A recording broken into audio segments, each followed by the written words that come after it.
ओम शांति 25 मई 2026। आज बाबा ने कहा, सिर्फ दिल से बाबा कहो, यही सबसे बड़ी कमाई है। यही आत्मा की सच्ची सजावट है। बाबा कहते हैं, सिर्फ बाबा बाबा कहते रहो, यही सबसे बड़ी कमाई है। बाबा बताते हैं, बाप को याद करने से ही विकर्म विनाश होते हैं। बाबा ने बताया, हर आत्मा तक यह पैगाम पहुंचाना चाहिए कि शिव बाबा आ चुके हैं। बाबा बताते हैं, जो दिल से बाबा कहते हैं, उनकी आंखों में प्रेम के आंसू आ जाते हैं।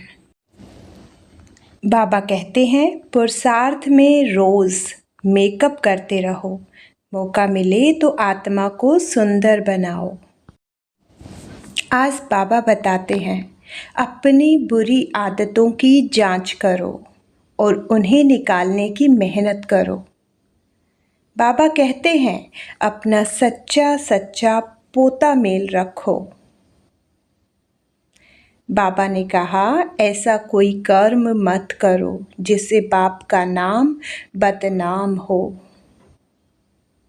बाबा बताते हैं, जरा भी कुदृष्टि मत रखो, मन वचन कर्म से पवित्र बनो। बाबा कहते हैं, एक भी संकल्प बाप के फरमान के बिना न चले। बाबा ने हमें बताया, दिल से बाबा कहना ही सबसे बड़ी विशेषता है। बाबा कहते हैं, कर्म योगी बनो, तभी हर परिस्थिति में न्यारे और प्यारे रहोगे। बाबा कहते हैं, अच्छे को साक्षी होकर देखो, बुरे को रहम की निगाह से देखो। बाबा बताते हैं, शुभ भावना और रहम दिल दृष्टि ही एक रस स्थिति का साधन है। और आप सुनते हैं मुरली को विस्तार से। 25 मई 2026। मीठे बच्चे, अपने आप से पूछो कि मैं कर्मेंद्रिय जीत बना हूँ। कोई भी कर्मेंद्रिय मुझे धोखा तो नहीं देती है। प्रश्न, कर्मातीत बनने के लिए तुम बच्चों को अपने आप से कौन सा वायदा करना है? उत्तर, अपने से वादा करो कि कोई भी कर्मेंद्रिय कभी भी चलायमान हो नहीं सकती। मुझे अपनी कर्मेंद्रियां वश में करनी है। बाबा ने जो भी डायरेक्शन दिए हैं, उन्हें अमल में लाना ही है। बाबा कहे, मीठे बच्चे, कर्मातीत बनना है तो कभी भी कर्मेंद्रिय से विकर्म मत करो। माया बड़ी प्रबल है, आंखें धोखेबाज हैं, इसलिए अपनी संभाल करो। ओम शांति। बच्चे, आत्म अभिमानी होकर बैठे हो, अपने आप से पूछो। हर एक बात अपने आप से पूछनी पड़ती है। बाप युक्ति बताते हैं कि अपने से पूछो, आत्म अभिमानी हो बैठे हैं। बाप को याद करते हैं क्योंकि यह है तुम्हारी रूहानी सेना। उस सेना में तो हमेशा जवान ही भर्ती होते हैं। इस सेना में जवान 14-15 वर्ष के भी हैं, तो 90 वर्ष के बूढ़े भी हैं, तो छोटे बच्चे भी हैं। यह सेना है माया पर जीत पाने के लिए।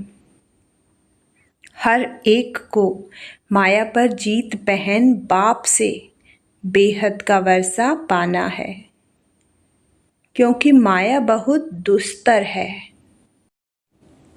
बच्चे स्वयं भी जानते हैं कि माया बड़ी प्रबल है।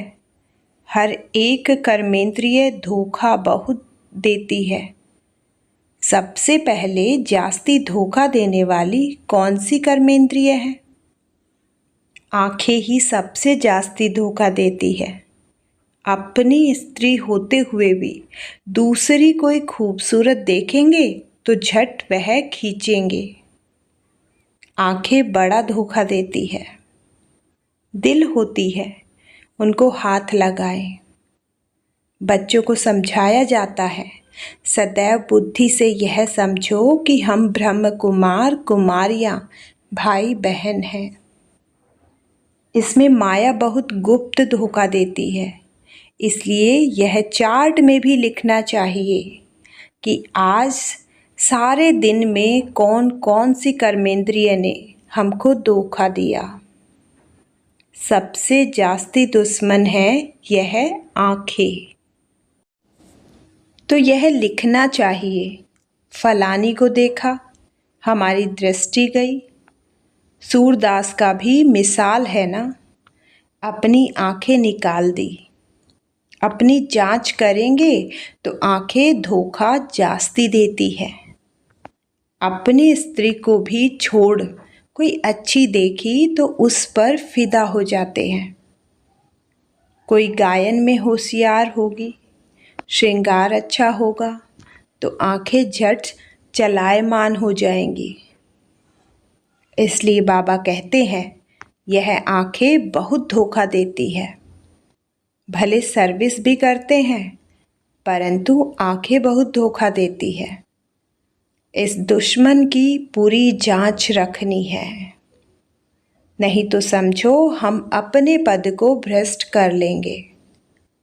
जो समझदार बच्चे हैं उनको अपने पास डायरी में नोट करना चाहिए, फलानी को देखा तो हमारी दृष्टि गई। फिर अपने को आपे ही सजा दो। भक्ति मार्ग में भी पूजा के टाइम बुद्धि और तरफ भागती है तो अपने को चूटी यानी कि चुटकी से काटते हैं। तो जब ऐसी कोई स्त्री आदि सामने आती है तो किनारा कर लेना चाहिए, खड़े होकर देखना नहीं चाहिए। आंखें बहुत धोखा देने वाली है, इसलिए सन्यासी लोग आंखें बंद कर बैठते हैं। स्त्री को पिछाड़ी में, पुरुष को आगे में बिठाते हैं। कई ऐसे भी होते हैं जो स्त्री को बिल्कुल देखते नहीं हैं। तुम बच्चों को तो बहुत मेहनत करनी है। विश्व का राज्य भाग्य लेना कोई कम बात थोड़ी ही है। वो लोग तो करके 10, 12, 20 हजार, 1, 2 लाख करोड़ इकट्ठा करेंगे और खल्लास हो जाएंगे। तुम बच्चों को तो अविनाशी वर्षा मिलता है, सब कुछ प्राप्ति हो जाती है। ऐसी कोई चीज़ नहीं रहती जिसकी प्राप्ति के लिए माथा मारना पड़े। कलयुग अंत और सतयुग आदि में रात दिन का फर्क है। यहाँ तो कुछ भी नहीं है। अभी तुम्हारा यह है पुरुषोत्तम संगम युग। पुरुषोत्तम अक्षर जरूर लिखना है, मनुष्य से देवता किए। अब तुम ब्राह्मण बने हो। मनुष्य तो बिल्कुल घोर अंधियारे में है। बहुत हैं जो स्वर्ग को देख न सके। बाप कहते हैं, बच्चे तुम्हारा धर्म बहुत सुख देने वाला है। मनुष्यों को थोड़े ही कुछ पता है। भारतवासी भी भूल गए हैं कि हेवन क्या चीज़ है। क्रिश्चियन लोग भी खुद कहते हैं हेवन था। इन लक्ष्मी नारायण को गॉड गॉडेस कहते हैं ना, तो ज़रूर गॉड ही ऐसा बनाएंगे। तो बाप समझाते हैं मेहनत बहुत करनी है। रोज़ अपना पोता मेल देखो, कौन सी कर्मेंद्रिय ने हमको धोखा दिया। मुख भी बहुत धोखा देता है। आगे कचहरी होती थी, सब अपनी भूल बताते थे। हमने फलानी चीज़ छिपा कर खा ली। अच्छे अच्छे बड़े घर की बच्चियाँ बतला देती हैं। ऐसे ऐसे मायावार करती हैं, छिपाकर खाना भी चोरी है, सो भी शिव बाबा के यज्ञ की चोरी। यह तो बहुत खराब है। कख का चोर सो लख का चोर, माया एकदम नाक से पकड़ती है। यह आदत बहुत बुरी है। बुरी आदत होगी तो हम क्या बनेंगे? स्वर्ग में जाना कोई बड़ी बात नहीं है, परंतु उसमें फिर मर्तबा भी तो है। कहाँ राजा कहाँ प्रजा, कितना फर्क है। तो कर्मेंद्रियाँ भी बहुत धोखा देने वाली है, उनकी संभाल करना चाहिए। ऊंच पद पाना है तो बाप के डायरेक्शन पर पूरा चलना है। बाप डायरेक्शन देंगे, माया फिर बीच में आकर विघ्न डालेंगी। बाप कहते हैं भूलो मत, नहीं तो अंत में बहुत पछताएंगे। नापास होने का फिर साक्षात्कार भी होगा। अभी तुम कहते हो हम नर से नारायण बनेंगे, परंतु अपने से पूछो, अपना पोता मेल निकालो। बहुत हैं जो मुश्किल समझकर अमल में लाते हैं, परंतु बाबा कहते हैं इससे तुम्हारी उन्नति बहुत होगी। सारे दिन का पोता मेल निकालना चाहिए। यह आंखें बहुत धोखा देती है। कोई को देखेंगे तो ख्याल आएगा यह तो बहुत अच्छी है, फिर बात करेंगे। दिल होगी उनको कुछ सौगात दूं, यह खिलाऊं, वही चिंतन चलता रहेगा। बच्चे समझते हैं इसमें मेहनत बहुत बड़ी है। कर्मेंद्रिया बहुत धोखा देती है। रावण राज्य है ना। बाप कहते हैं वहाँ चिंता की कोई बात नहीं होती है, क्योंकि रावण राज्य ही नहीं, चिंता की बात ही नहीं। वहाँ भी चिंता हो तो फिर नर्क और स्वर्ग में फर्क ही क्या रहे। तुम बच्चे बहुत बहुत ऊंचे पद पाने के लिए भगवान से पढ़ते हो। बाप समझाते हैं माया निंदा कराती है। तुमने अपकार किया, मैं उपकार करता हूँ। बच्चे तुम अगर कुदृष्टि रखेंगे तो अपना ही नुकसान करेंगे। बहुत बड़ी मंजिल है, इसलिए बाबा कहते हैं अपना पोता मेल देखो। कोई विकर्म तो नहीं किया है, किसको धोखा तो नहीं दिया है। अब विकर्माजीत बनना है। विकर्माजीत के संवत का किसको पता नहीं है, सिवाय तुम बच्चों के। बाप ने समझाया है विकर्माजीत को 5000 वर्ष हुए, फिर विकर्म करते हैं तो वाम मार्ग में जाते हैं। कर्म अकर्म विकर्म अक्षर तो है ना। माया के राज्य में मनुष्य जो भी कर्म करते हैं वह विकर्म ही बनता है। सतयुग में विकार होते नहीं तो विकर्म भी कोई बनता नहीं, यह भी तुम जानते हो, क्योंकि तुमको ज्ञान का तीसरा नेत्र मिला है। तुम त्रिनेत्री बने हो, तो त्रिकालदर्शी त्रिनेत्री बनाने वाला है बाप। तुम आस्तिक बने हो तब त्रिकालदर्शी बने हो। सारे ड्रामा का राज बुद्धि में है। मूल वतन, सूक्ष्म वतन, स्थूल वतन, 84 का चक्र फिर और धर्म वृद्धि को पाते हैं। वह कोई सद्गति नहीं कर सकते, उनको गुरु भी नहीं कह सकते हैं। सर्व की सद्गति करने वाला एक ही बाप है। अभी सब की सद्गति होनी है। वह धर्म स्थापक कहे जाते हैं, गुरु नहीं। धर्म स्थापक धर्म स्थापन करने के निमित्त बने हैं, बाकी सद्गति थोड़े ही करते हैं। उनको याद करने से कोई सद्गति नहीं हो सकती। विकर्म विनाश नहीं हो सकते, वह सब है भक्ति।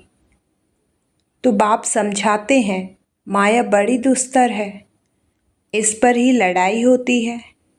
तुम हो शिव शक्ति पांडव सेना, तुम सब पंडे हो, शांति धाम सुख धाम का रास्ता बताते हो, गाइड्स तुम हो।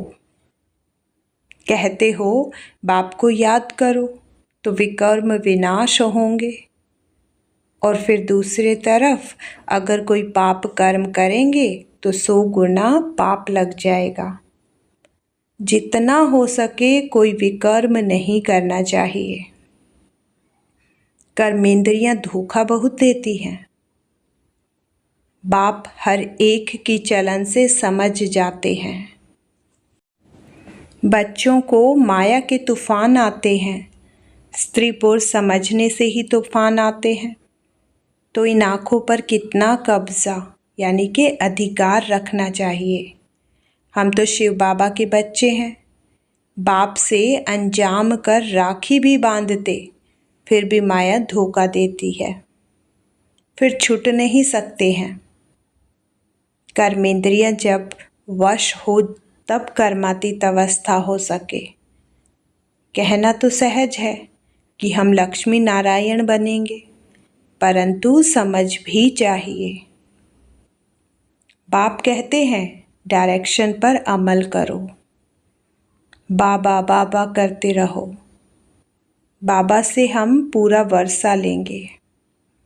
ऐसा टीचर कभी भी कहीं भी नहीं मिलेगा। इन सब बातों को देवताएं भी नहीं जानते, तो पिछाड़ी के धर्म वाले फिर कैसे जान सकते हैं। बाबा कहते हैं मैं कुछ कहूँ तो भी समझो। यह शिव बाबा कहते हैं, ऐसे मत समझो कि यह दादा कहते हैं, यह तो मेरा रथ है। यह क्या करता, तुम बच्चों को रज़ाई में देता हूँ। यह रथ थोड़े ही देता है, यह तो बिल्कुल बेघर है। यह भी बाबा से वर्षा लेता है। जैसे तुम पुरुषार्थ करते हो वैसे यह भी करता है। यह भी स्टूडेंट लाइफ में है। यह रथ लोन पर लिया हुआ है, तमो प्रधान है। तुम पूज्य देवता बनने के लिए, मनुष्य से देवता बनने के लिए पढ़ते हो। कोई की तकदीर में नहीं है, तो कहते हैं मुझे तो संशय है। शिव बाबा कैसे आकर पढ़ाते हैं, मुझे तो समझ में नहीं आता है। बाप की याद बगैर विकर्म विनाश हो न सके, पूरी सजा खानी पड़ेगी। यह रज़ाई स्थापन हो रही है। राजाओं को कितनी दासियां होती हैं। बाबा तो राजाओं के कनेक्शन में आया हुआ है। दासियां दहेज में देते हैं। यहाँ ही इतनी दासियां हैं तो सतयुग में कितनी होंगी। यह भी राजधानी स्थापन हो रही है। बाबा जानते हैं बच्चे क्या क्या कर रहे हैं। हर एक के पोता मेल से बाबा बता सकते हैं। इस समय मर जाएं तो क्या बनेंगे। कर्मातीत अवस्था को पिछाड़ी में सब नंबरवार पाते हैं, तो यह कमाई है। कमाई में मनुष्य कितना बिजी रहते हैं। खाना खाते रहेंगे, टेलीफोन कान पर होगा। ऐसे आदमी तो ज्ञान उठा न सके। यहाँ गरीब साधारण ही आते हैं। साहूकार लोग तो कहेंगे फुर्सत कहाँ। अरे शिव बाबा को याद करो तो विकर्म विनाश हो जाए। तो बाबा मीठे मीठे बच्चों को बार बार समझाते हैं। हर एक को यह पैगाम देना है, जो ऐसा कोई न कहे कि हमको क्या पता शिव बाबा आया हुआ है। बस सारा दिन बाबा बाबा ही करते रहो। कई बच्चियां बहुत याद करती हैं। शिव बाबा कहने से ही कई बच्चों को प्रेम के आंसू आ जाते हैं। कब जाकर मिलेंगे, देखा नहीं है। तो भी तड़फती रहती हैं और देखे हुए फिर मानते नहीं। वह दूर बैठे आंसू बहाती रहती है। वंडर है ना? ब्रह्मा का भी बहुतों को साक्षात्कार होता है। आगे चल बहुतों को साक्षात्कार होगा। मनुष्य को मरते समय सब आकर कहते हैं भगवान को याद करो। तुम भी शिव बाबा को याद करो। बाप कहते हैं बच्चे पुरुषार्थ में मेकअप करते रहो। मौका मिलता है तो मेकअप करो। कमाई कितनी भारी है। कोई कोई तो ऐसे है जो कितना भी समझाओ तो भी बुद्धि में नहीं बैठता। बाप कहते हैं ऐसे नहीं बनना है। अपना कल्याण करो। बाप की श्रीमत पर चलो। तुमको बाप पुरुषों में उत्तम बनाते हैं। यह है एम ऑब्जेक्ट। बाबा सर्विस के लिए कितनी युक्तियां बताते रहते हैं। संदेश तो सबको देना है। जो समझे यह तो बरोबर सच कहते हैं। इस लड़ाई से ही खास भारत में, आम सारे विश्व में सुख शांति होती है। ऐसे ऐसे पर्चे सभी भाषाओं में छिपाने पड़े। भारत कितना बड़ा है, हर एक को पता होना चाहिए। जो ऐसे कोई न कहे कि हमको पता ही नहीं पड़ा। तुम कहेंगे अरे एरोप्लेन से पर्चे गिराए, अखबार में डाला, तुम जागे नहीं, यह भी दिखाया हुआ है। अच्छा, मीठे मीठे सिकिलते बच्चों प्रति मात पिता बाप दादा का याद प्यार और गुड मॉर्निंग। रूहानी बाप की रूहानी बच्चों को नमस्ते। धारणा के लिए मुख्य सार। नंबर 1, स्वयं में जो भी बुरी आदतें हैं उनकी जांच कर उन्हें निकालने के लिए मेहनत करनी है। अपना सच्चा सच्चा पोता मेल रखना है। बाप के डायरेक्शन पर चलना है। नंबर 2, ऐसा कोई कर्म नहीं करना है जिससे बाप का नाम बदनाम हो। अपनी उन्नति का ख्याल रखना है। जरा भी कुदृष्टि नहीं रखनी है। वरदान। स्थूल व सूक्ष्म में हर फरमान को पालन करने वाले संपूर्ण फरमान बरदार भव। स्थूल फरमान पालन करने की शक्ति उन्हीं बच्चों में आ सकती है जो सूक्ष्म फरमान पालन करते हैं। सूक्ष्म और मुख्य फरमान है निरंतर याद में रहो व मन वचन कर्म से पवित्र बनो। संकल्प में भी अपवित्रता व अशुद्धता न हो। यदि संकल्प में भी पुराने अशुद्ध संस्कार टच करते हैं तो संपूर्ण वैष्णव व संपूर्ण पवित्र नहीं कहेंगे। इसलिए कोई एक संकल्प भी फरमान के सिवाय न चले तब कहेंगे संपूर्ण फरमान बरदार।